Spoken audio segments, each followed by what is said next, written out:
आंदोलन करने से होगा क्या? जब है ही नहीं तो, जब रिक्वायरमेंट ही नहीं, जरूरत ही नहीं, पैसा देने के लिए है ही नहीं, तो आंदोलन कीजिए, कुछ भी कीजिए, तो फायदा क्या होगा? नहीं, पैसा देने के लिए है, हाँ, लेकिन पैसा देने की, लोगों को पैसा देने की सरकार की नीयत नहीं है, अपनी अय्याशी के लिए पैसा है उनके पास।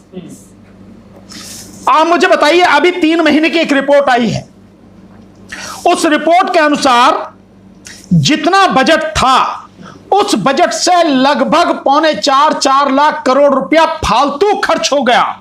और उस रिपोर्ट में यह भी है कि जो पैसा खर्च हुआ है वो सरकारी जो अधिकारी कर्मचारी हैं उनके वेतन, पेंशन और उनके लिए जो भी होता है उस पर पैसा ज्यादा खर्च हुआ है, तकरीबन 5-5.5 लाख करोड़। मैं आपके सामने यह बात सरकार से पूछना चाहता हूं, सरकार लोगों को रोजगार दे नहीं रही, किसी तरह की भी कोई भर्ती है नहीं, जो सीटें खाली पड़ी हैं उनको भी भरा नहीं जा रहा, जो रिटायर हो गया वो सीट खाली पड़ी रहती है। फिर सरकार का खर्चा कहां से बढ़ रहा है? क्या देश की जनता को यह सवाल सरकार से पूछना नहीं चाहिए, मोदी सरकार से पूछना नहीं चाहिए कि तुम जब लोगों को नौकरी नहीं दे रहे, कोई और चीज में तुम काम नहीं करे, न शिक्षा के क्षेत्र में तुम काम कर रहे हो, न तुम्हें जो आपके स्वास्थ्य सुविधाओं के क्षेत्र में कोई काम कर रहे हो, न ही तुम महिलाओं की तरक्की प्रगति के लिए कोई काम कर रहे हो, न ही तुम बेरोजगारी हटाने के लिए कोई काम कर रहे हो, तो यह खर्चा सरकार का कहां से बढ़ रहा? तो क्या मैं गलत कर रहा हूं? ये शब्द शायद बुरे लग सकते हैं, लेकिन सही शब्द तो यही है कि सरकार अपनी अय्याशी के लिए अंधाधुंध पैसा खर्च कर रही है, लेकिन देश के लोगों को रोजगार देने के लिए उसके पास पैसा नहीं है। अगर पैसा नहीं है सरकार के पास में, तो ये क्यों बनाया जा रहा? सेंट्रल विस्टा में 23,000 करोड़ से ज्यादा रुपए खर्च किए जा रहे हैं। क्यों खर्च किए जा रहे हैं? प्रधानमंत्री इस देश में मोदी से पहले भी बहुत हुए, सब लोग एयरफोर्स के विमान में चलते थे, क्यों 2 विमान 17,000 करोड़ की लागत के इस देश में लाए गए हैं? क्यों? पहले वाली बात नहीं है ना, विश्व गुरु बन चुका है, पहले जैसे थोड़े, पहले तो लोग बैलगाड़ी से चलते थे, अब गाड़ी से चलते हैं। विश्व गुरु नहीं, शिष्य भी नहीं रहा। आप विश्व गुरु की बात कर रहे हैं, देश आज की तारीख में शिष्य भी नहीं रहा।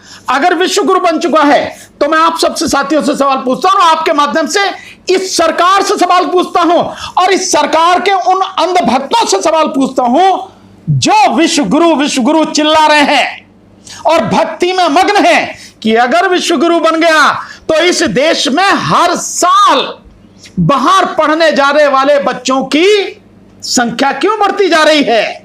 जो संख्या 8 साल पहले लगभग 3-4 लाख थी, वो संख्या आज बढ़ के 7 लाख पार कर चुकी है। लगभग 8 लाख के लगभग बच्चे दूसरे देशों में पढ़ने जाते हैं। विश्व गुरु है तो वहां से यहां पढ़ने आने चाहिए ना, वो तो हो नहीं रहा, बल्कि यहां से बाहर लोग पढ़ने जा रहे हैं। क्यों? अगर विश्व गुरु है तो। दूसरा, अगर यह देश विश्व गुरु बन गया और देश की जो इकोनॉमी, जो वर्ल्ड की जो 3-4 नंबर की जो इकोनॉमी है लगातार बढ़ रही है, तो इस देश को अब तक पिछले 8 सालों की बात बता रहा हूं मैं, मोदी सरकार की, इन 8 सालों में 10 लाख लोग देश को छोड़ के, भारत को छोड़ के विदेशों की नागरिकता क्यों ले ली उन्होंने? बताओ आप मुझे।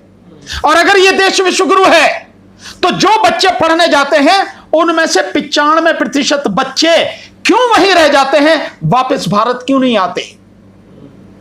अगर ये विश्व गुरु है तो ये सिर्फ नौटंकी है, प्रचार माध्यम है, उनका जो आईटी सेल है उसके माध्यम से गलत प्रचार किया जाता है, और जो गोदी मीडिया है, जो गुलाम और दलाल मीडिया है, उसके माध्यम से ढोल पीटा जाता है कि सरकार ने ये कर दिया, बल्कि सच्चाई इससे कहीं अलग है। सर, आजादी अमृत महोत्सव मनाया जा रहा है, पूरा देश खुशी का माहौल है, आप कुछ तो पॉजिटिव बातें कीजिए। आज तो सबसे पॉजिटिव बातें नहीं, हम तो पॉजिटिव ही बातें कर रहे हैं भाई। अगर मैं ये कह रहा हूं कि देश के बच्चों को रोजगार दो, तो इससे बड़ी पॉजिटिव बात कौन सी होगी? ये तो पॉजिटिव बात है।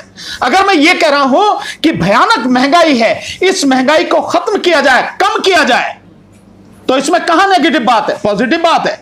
अगर मैं ये कह रहा हूं सरकार की जिम्मेदारी है इस देश के बेरोजगार युवाओं को, युवतियों को रोजगार दे, और जो भयानक बेरोजगारी अब से पहले कभी नहीं थी, जो आज है, उसे खत्म करना सरकार की जिम्मेदारी है, तो ये पॉजिटिव है। कहां नेगेटिव? कहां? ये तो पॉजिटिव है सब कुछ। क्या आप नहीं चाहते कि बच्चों को रोजगार मिले? क्या आप नहीं चाहते कि अच्छी शिक्षा मिले? क्या आप नहीं चाहते कि देश के नागरिक जो हैं उनको स्वास्थ्य सुविधाएं मिले? और क्या आप नहीं चाहते कि इस देश के किसानों की बात सुनी जाए, उनकी जो दिक्कतें वो दूर करी जाए? क्या आप नहीं चाहते, क्या आप नहीं चाहते इस बात को कि जो मजदूर हैं उन मजदूरों की दिक्कतें दूर की जाए? अभी एक आंकड़ा आपने सुना, बड़ा मजेदार आंकड़ा, और आंदोलन भी हो रहा है। बड़ी मजेदार बात यह है कि आंदोलन भी हो रहा है, और आंदोलन इस बात के लिए हो रहा है कि मनरेगा के जो मजदूर हैं, जंतर मंतर पर चल रहा, आपने खबर भी किया होगा कि मनरेगा के जो मजदूर हैं उनकी मजदूरी नहीं दी गई। 8,000 करोड़ के लगभग, अगर मेरी इंफॉर्मेशन सही है, 8,000 करोड़ के लगभग रुपया चाहिए, वो सरकार दे नहीं रही। और यही सरकार है जिसने कोविड के समय ढोल पीट के कहा कि हमने 71,000 करोड़ से बढ़ा के जो बजट है, वो बजट बढ़ा के हमने 43,000 करोड़ के लगभग बढ़ाया था, वो अब वही पीछे लाके उसी जगह रख दिया। तो जो आप जिसकी बात कर रहे हैं, आप करो ना उसके लिए। इसकी बात करना कि लोगों को उनका हक मिले, कहां नेगेटिव, सब पॉजिटिव है। हर घर तिरंगा लगाइए सर, देशभक्ति राष्ट्रभक्ति जगाने के लिए। तिरंगा लगाने से आपको रोजगार मिल जाएगा। इस देश के देशभक्ति क्या तिरंगा लगाने से आती है? ये जो बच्चे, जो लोग जिनके पास खाने के लिए रोटी नहीं है, अनाज नहीं है, जिनको सरकार कहती है कि ये गरीबी की रेखा से नीचे हैं, और उनकी संख्या इस देश में 40 करोड़ से ज्यादा है। 80 करोड़ को सरकार खुद 5 किलो अनाज दे रही है, 80 करोड़ को। उन लोगों के पास खाने के लिए अनाज नहीं है, पहनने के लिए कपड़ा नहीं है, सर पे छत नहीं है। इस देश में करोड़ों लोग हैं जो केवल एक ही कमरे के कच्चे मकान में रहते हैं। उन लोगों से आप ये उम्मीद करते हो कि 25 रुपए का झंडा, सरकारी रेट है, ये मैं आपको दिखा रहा हूं, इसकी आपको बड़े मजेदार बताता हूं बात, कि 25 रुपए का मिनिमम झंडा है। वो झंडा उन्हें खरीदना होगा और लगाना होगा। और उत्तर प्रदेश में इसकी एक बड़ी मजेदार बात है, उत्तर प्रदेश में इस झंडे के लिए आप देखेंगे कि जो राशन की दुकानें हैं, उन राशन की दुकानों पर जबरदस्ती कहा जा रहा है कि 5 झंडे खरीदने होंगे। 5 झंडे, 100 रुपए का झंडा दिया जा रहा है। खरीद नहीं सकते। अरे 5, उत्तर प्रदेश की सरकार ये बात कर रही है, उत्तर प्रदेश की सरकार ये बात कर रही है। लोगों से बिना पूछे उनसे 25 रुपए काट लिए जा रहे हैं झंडे के। तिरंगे का वही लोग विरोध कर रहे हैं जो 14 अगस्त को अपना स्वतंत्रता दिवस मानते हैं। ये लोग, ये बात बीजेपी लोग कह रहे हैं, पाकिस्तान में स्वतंत्रता दिवस मानने वाले लोग ही तिरंगे का विरोध कर रहे हैं। ये आप नहीं बोल रहे हैं, हाँ। ये तो आपके मुंह से उन लोगों के शब्द आ रहे हैं जो हकीकत में, हाँ बीजेपी, जो हकीकत में देश गद्दार हैं देश के, उनके आ रहे हैं। ये उन लोगों के वही हैं जिन्होंने जीवन में कभी भी भारत का झंडा अपने ऑफिस पर नहीं लगाया। वो आज देशभक्ति के लिए तिरंगे की बात कर रहे हैं। ये वही लोग हैं जिन्होंने 1948 में आरएसएस ने पैरों के नीचे कुचला, यही तिरंगा पैरों के नीचे कुचला। ये वो लोग हैं जो आज स्वतंत्रता दिवस की बात कर रहे हैं, और आप क्या मतलब झंडे की बात कर रहे हैं, तिरंगे की बात कर रहे हैं, जो आज भी अपनी डीपी में तिरंगा लगाना जो ठीक नहीं समझते, आप उनकी बात कर रहे हैं। आप ये लोग सिखाएंगे देशभक्ति। देशभक्ति के लिए किसी इस तरह के आयोजन की जरूरत नहीं होती। देशभक्ति अंदर से होती है। देशभक्ति लोगों के खून में शामिल है, इनके खून में शामिल नहीं है। देशभक्ति लोगों की रग रग में शामिल है, वहां से आती है देशभक्ति। तिरंगे की आड़ में क्या काले कामों को छुपाया जा रहा है? स्वाभाविक है, केवल काले काम नहीं, तिरंगे की आड़ में इस देश को बेचने की जो लगातार कोशिश चल रही है उसको, और इसके अलावा तिरंगे की आड़ में हर वो जनता से जुड़ा हुआ मुद्दा, उससे ध्यान भटकाया जा रहा है। अभी एक मजेदार आपने चीज देखी होगी, अभी अरुण जी आपसे जरा मुखातिब होना चाहूंगा मैं, अभी बड़ी मजेदार बात, और वो बात यह है कि अभी 5 लाख वो उसकी 5GB की वो हुई है ना, 5G की ऑक्शन हुई है, नीलामी 5G स्पेक्ट्रम की। आपको मालूम है बीजेपी के आने से पहले क्या था 2G वाले में 1,76,000 करोड़ के घोटाले की बात थी। ये 5 लाख करोड़ से ज्यादा का जाना था 5G स्पेक्ट्रम, 5 लाख करोड़ से ज्यादा का, लेकिन गया कितने का है? 1.5 लाख करोड़ का। और आपको मालूम है उस 1.5 लाख करोड़ में से सरकार के खाते में कितना आएगा, हाथ में कितना आएगा? मात्र 13,887 करोड़ रुपए एक साल में।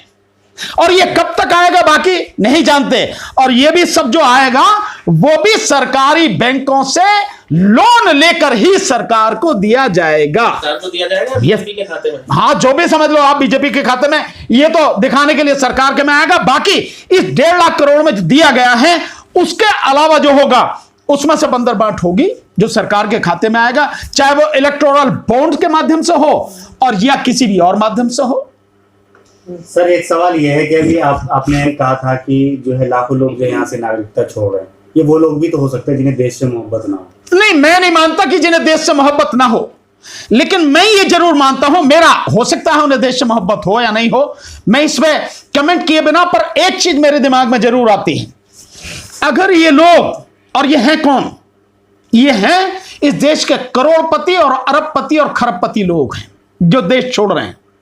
तो आपकी बात भी बहुत हद तक सही हो सकती है, पर मैं उससे अलग हटके एक बात कहना चाहता हूं।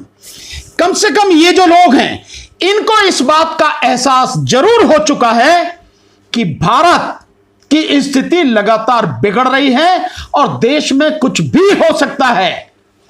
देश गृह युद्ध की तरफ जिस तरह से ढकेला जा रहा है, जिस तरह से बद से बदतर इसकी स्थिति होती जा रही है, उस स्थिति में उनको लगता है कि यार यहां से छोड़कर भारत की दूसरे देशों की नागरिकता लेकर आराम से सुकून से वहां रहो। कुछ भी हो सकता है। आप जिस तरीके से प्रधानमंत्री मोदी का विरोध कर रहे हैं, कहा जाता है कि जब तक मोदी का राय नहीं लिया जाए पूरी दुनिया में कोई फैसला नहीं लिया जाता। अरे यार, अनपढ़ आदमी की राय लेगा कोई? बेकार की बात करो यार तुम भी। क्या बात कर रहे हो आप? कोई अनपढ़ आदमी की राय लेगा? उन्होंने तो पढ़े लिखे की बात हो तो कोई बात हो। और यूक्रेन का युद्ध रुकवा दिया। हाँ बिल्कुल, जरूर, बिल्कुल रुकवा दिया होगा। मतलब ये जो है गोदी मीडिया द्वारा और उनके जो आईटी सेल है उसके द्वारा जो प्रचार किया गया, आप कहते हो कि कोई भी पढ़ा लिखा समझदार व्यक्ति इस बात को सच मान लेगा? अगर रुकवा ही दिया होता तो फिर और भी सुविधाएं दिलवा दी होती ना, फिर उन लोगों की सुरक्षा भी करवा दी होती ना। वो बच्चे वहां से यहां क्यों आए? उन बच्चों को भी सुरक्षा करवा देनी थी। और अगर यही सब कुछ है तो वो 18,000 बच्चे जिनका भविष्य अधर में लटक चुका है, यहां धरना दे रहे हैं, शायद उसमें धरना चल रहा दिल्ली में रामलीला मैदान में, वो धरना दे रहे हैं कि भैया हमें कम से कम किसी कॉलेज में एडमिशन तो दिलवा दो। उन्हें एडमिशन नहीं मिल रहा। तो ये सब सारी जो बातें आप कह रहे हैं, दुनिया का इतना शक्तिशाली व्यक्ति देश में रोजगार नहीं दे सकता जो इतना शक्तिशाली व्यक्ति काम कर सकता है। आप जो कह रहे हैं इतना शक्तिशाली व्यक्ति है कि उस शक्तिशाली व्यक्ति की सच कुछ भी बाहर आ जाए उससे टांगें कांपती हैं। इतना शक्तिशाली व्यक्ति है वो। इतना शक्तिशाली व्यक्ति है कि मीडिया के लोगों के जवाब देने से उसकी रूह तक कांपती है। वो इतना शक्तिशाली व्यक्ति है कि 8 साल में एक भी प्रेस कॉन्फ्रेंस कर नहीं सका। इतना शक्तिशाली व्यक्ति है। और इतना शक्तिशाली व्यक्ति है कि उसकी हिम्मत नहीं होती कि लोगों के सामने आके सच कह सके। झूठ में जीता है, झूठ के अलावा उसके पास कुछ नहीं है। सुबह से शाम तक, रात दिन 24 घंटे झूठ ही झूठ, और कुछ है ही नहीं। Press the bell icon on the YouTube app and never miss another update.